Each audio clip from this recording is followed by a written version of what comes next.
دو ہاتھ ہونے کے باوجود بھی میں کتنا لاچار اور بے بس ہوں.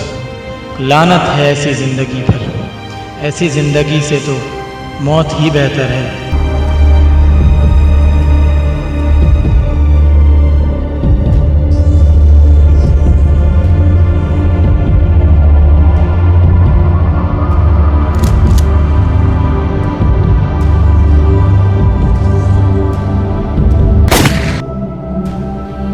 میرے بھائی تمہارا دماغ صحیح ہے؟ کیا کر رہے ہو؟ شکر ہے یار تمہاری جان بچ گئی.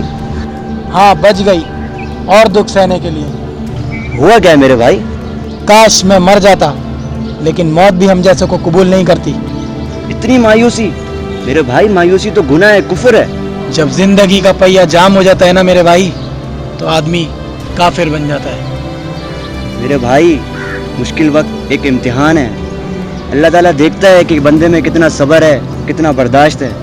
تمہیں کیا معلوم یہ مجبوری اور لاچاری انسان کے دامن کو کیسے جلاتی ہے. مجھے بھی آتی ہیں یہ مولویوں والی باتیں، لیکن جانتا وہی ہے جس پہ گزرتی ہے. میرے بھائی بتاؤ تو مسئلہ کیا ہے تمہارے ساتھ؟ کیا کیا نہیں سوچا تھا میں نے اپنی زندگی میں. جب مجھے ڈگری ملی تھی، بہن کی شادی، بھائی کا اسکول، اپنے باپ کا علاج تک نہیں کروا سکا میں. اور آج جب میری ماں زندگی اور موت سے لڑ رہی ہے تو میرے پاس 6 لاکھ روپے تک نہیں ہے. خودکشی نہ کروں تو اور کیا کروں میں؟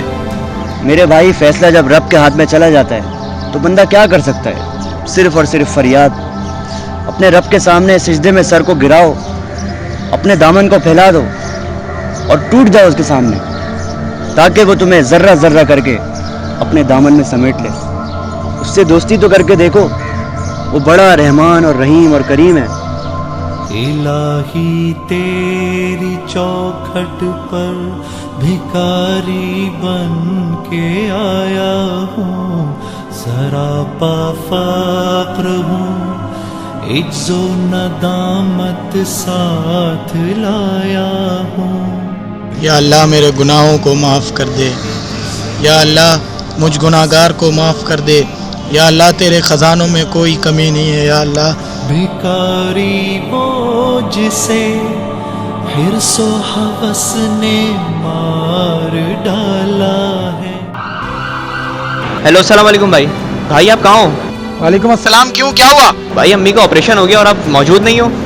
کیا؟ کس نے کرایا؟ بھائی ایک بندہ آیا تھا، اس نے امی کی فیس وغیرہ پے کی اور چلا گیا. یقیناً کوئی اللہ کا فرشتہ ہی ہوگا. رحمن رحمن ساعدني يا رحمن، اشرح صدري قرآن، املأ قلبي قرآن، واسق حياتي قرآن.